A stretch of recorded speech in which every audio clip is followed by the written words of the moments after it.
नमस्कार दोस्तों, स्वागत है आपका अपने चैनल टोटल मैथ्स पर। इस वीडियो में कक्षा 10वीं के विज्ञान के जो आज पेपर हुआ है आप लोगों का, उसका फुल सॉल्यूशन देखने वाले हैं।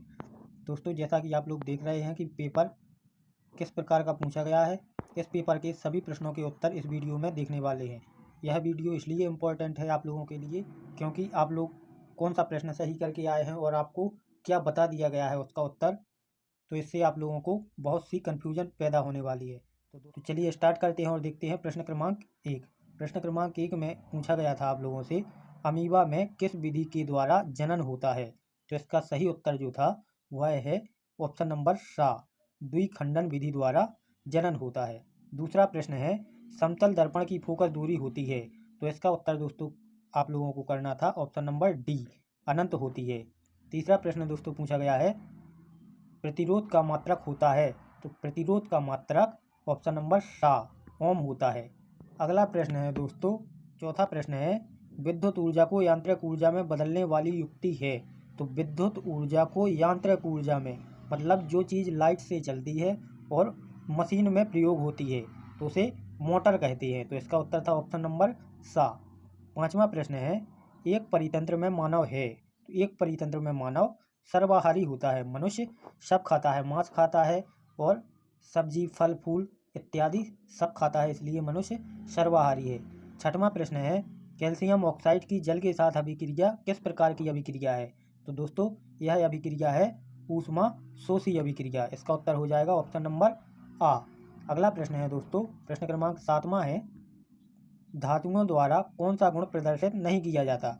तो धातुओं और अधातु में जब आप लोगों ने भौतिक गुण पढ़े होंगे तब पढ़ा होगा, तो धातुओं में भंगुरता नहीं पाई जाती है। धातुओं में तन्यता का गुण भी पाया जाता है और आघात वर्धनीय, मतलब धातुओं पे यदि आप चोट करते हैं या फिर हैमर मारते हैं तो वह फैल जाती हैं, टूटती नहीं हैं। धातुओं को खींचने पर वह खिंच जाती हैं, इसलिए इसमें तन्यता का गुण भी पाया जाता है। तो प्रश्न में नहीं पूछा है, तो इसका उत्तर हो जाएगा ऑप्शन नंबर सा, भंगुरता। आठवां प्रश्न है, श्वसन की प्रक्रिया होती है। तो श्वसन की प्रक्रिया जो है वह अपचयन होती है। तो इसका उत्तर हो जाएगा ऑप्शन नंबर बा।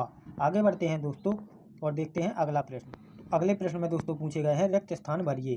तो रिक्त स्थानों में आप लोगों को देखना है प्रश्न क्रमांक पहला प्रश्न है, वस्तुओं को हम खाली स्थान की उपस्थिति में देख पाते हैं। तो इसका सही उत्तर हो जाएगा प्रकाश। प्रकाश की उपस्थिति में हम वस्तुओं को देख पाते हैं। दूसरा प्रश्न है, प्रिज्म द्वारा खाली स्थान रंग की प्रकाश किरण का विचलन सर्वाधिक होता है। तो प्रिज्म द्वारा बैगनी रंग का, इसका उत्तर हो जाएगा बैगनी रंग की प्रकाश किरण का विचलन सर्वाधिक होता है। तीसरा प्रश्न पूछा गया है दोस्तों, इसमें सिरके में खाली स्थान अम्ल उपस्थित होता है। तो सिरके में कौन सा अम्ल उपस्थित होता है, एसीटिक अम्ल उपस्थित होता है, एसीटिक। तो दोस्तों इसका उत्तर हो जाएगा एसीटिक। चौथा प्रश्न है दोस्तों, दो या दो से अधिक धातुओं के समांगी मिश्रण को खाली स्थान कहते हैं। तो इसका उत्तर हो जाएगा दोस्तों, दो या दो से अधिक धातुओं के समांगी मिश्रण को मिश्रातु कहते हैं, मिश्रातु। तो इसका उत्तर हो जाएगा मिश्रातु या मिश्र धातु। अगला प्रश्न है, टेस्टोस्टेरोन हार्मोन का स्त्रावण खाली स्थान से होता है।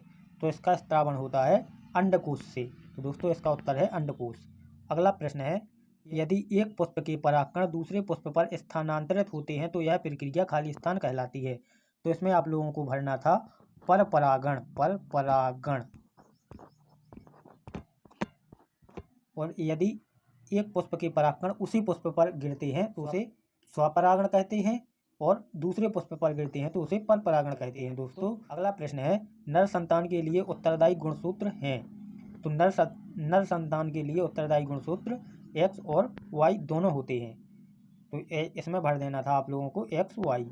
अगला प्रश्न है, सही जोड़ी का मिलान कीजिए। दोस्तों सही जोड़ी बहुत कन्फ्यूजन वाली हैं, तो इसमें आप लोगों को बहुत गौर से देखना है और वीडियो को स्किप करके नहीं देखना है, नहीं तो एक भी प्रश्न आप लोगों को समझ में नहीं आएगा।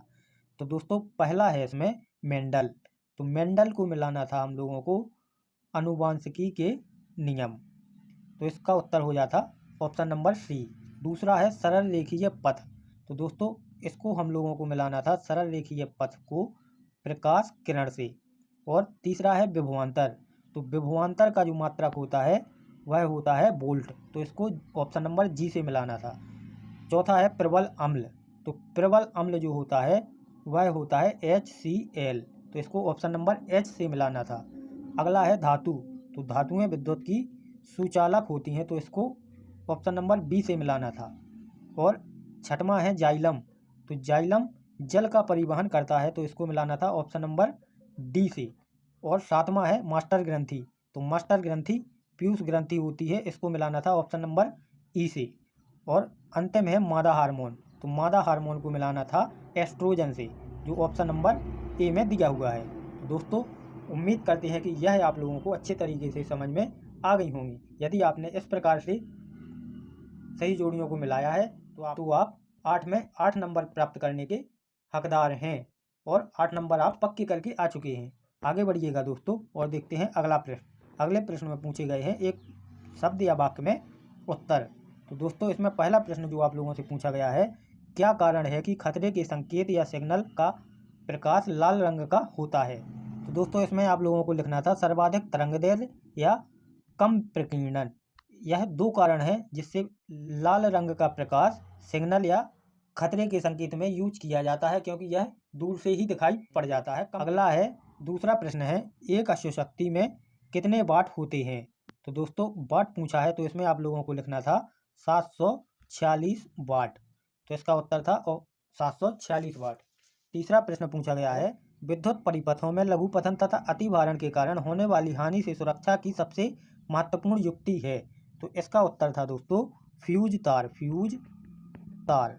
तो इसमें यदि आप फ्यूज तार लिख के आए हैं तो यह आपका सही है। अगला प्रश्न है दोस्तों प्रश्न क्रमांक चौथा, वे अभिक्रियाएं जिनमें अभिकारकों के बीच आयनों का आदान प्रदान होता है उन्हें कहते हैं। तो दोस्तों ऐसी अभिक्रियाओं को विस्थापन अभिक्रिया कहते हैं, विस्थापन या द्विविस्थापन अभिक्रिया कहते हैं। अगला प्रश्न है दोस्तों प्रश्न क्रमांक 5, मस्तिष्क में कौन सा भाग सोचने, सुनने, सूंघने, देखने आदि के लिए विशिष्टीकृत है। तो दोस्तों इसका उत्तर जो था आप लोगों का मध्य भाग, मध्य भाग। तो इसका उत्तर था मध्य भाग। मध्य भाग में सोचने, सुनने, सूंघने, देखने आदि के विशिष्टीकृत हैं। छठा प्रश्न है दोस्तों इसमें भ्रूण को पोषण कहाँ से मिलता है। तो भ्रूण को पोषण माँ के रुधिर से मिलता है या माँ के रक्त से मिलता है। तो इसका उत्तर था माँ के रुधिर से। अगला प्रश्न है दोस्तों प्रश्न क्रमांक 7 है जिस लेंस की फोकस दूरी 1 मीटर हो उसकी क्षमता कितनी होगी। तो जिस लेंस की फोकस दूरी 1 मीटर होती है उसकी क्षमता भी 1 डाईऑप्टर होगी। इसमें केवल आप लोगों को 1 डाईऑप्टर लिखना था, या डी लिख देते या डाईऑप्टर हिंदी में लिख सकते थे आप लोग। तो दोस्तों यहाँ तक आप लोगों के एक शब्द या वाक्य में उत्तर हो चुके हैं। इसके बाद अगला प्रश्न पूछा गया है प्रश्न क्रमांक 5 में प्रकाश संश्लेषण की क्रिया का केवल रासायनिक समीकरण लिखिए। तो दोस्तों यहाँ पर आप लोगों को प्रकाश संश्लेषण की क्रिया विधि का समीकरण लिखना था और इसके अथवा में पूछा गया है विषमपोषी पोषण किसे कहते हैं। तो दोस्तों इससे पहले वाली वीडियो में यह प्रश्न आप लोगों को बताया गया था इम्पोर्टेंट प्रश्न में कि यह आप लोगों को तैयार करके जाना है। तो यदि आपने वह वीडियो देखी है, तैयार किया है, तो आपसे यह प्रश्न बना होगा। तो दोस्तों यदि आप लोगों ने वस्तुनिष्ठ प्रश्न में अच्छे अंक स्कोर किए हैं तो उम्मीद करते हैं कि आगे के प्रश्न भी आप लोगों ने सभी सही किए होंगे। दोस्तों आप लोग कक्षा 11वीं में कौन सा सब्जेक्ट लेना चाहते हैं कमेंट करके ज़रूर बताएं, क्योंकि 15 अप्रैल के बाद इसी चैनल पर फिजिक्स और मैथ की क्लासेस चालू होने वाली हैं। तो इनकी वीडियो आप लोगों को एक हफ्ते में 3 या 4 वीडियो प्रोवाइड करवा दी जाएंगी। तो आप यदि साइंस ग्रुप में आना चाहते हैं तो यह चैनल आप लोगों के लिए फुल सपोर्ट करने वाला है और अप्रैल से ही आप लोगों के लिए इन दोनों सब्जेक्ट को पढ़ने वाले हैं। तो उम्मीद करते हैं दोस्तों कि वीडियो पसंद आई होगी। यदि वीडियो पसंद आती है तो वीडियो को लाइक करें, ज़्यादा से ज़्यादा लोगों तक शेयर करें। चैनल पर नए हों तो चैनल को सब्सक्राइब करें, बेल आइकन प्रेस करें ताकि आने वाली हर एक वीडियो का नोटिफिकेशन आपके पास सबसे पहले पहुँचे। धन्यवाद दोस्तों, जय हिंद, जय भारत।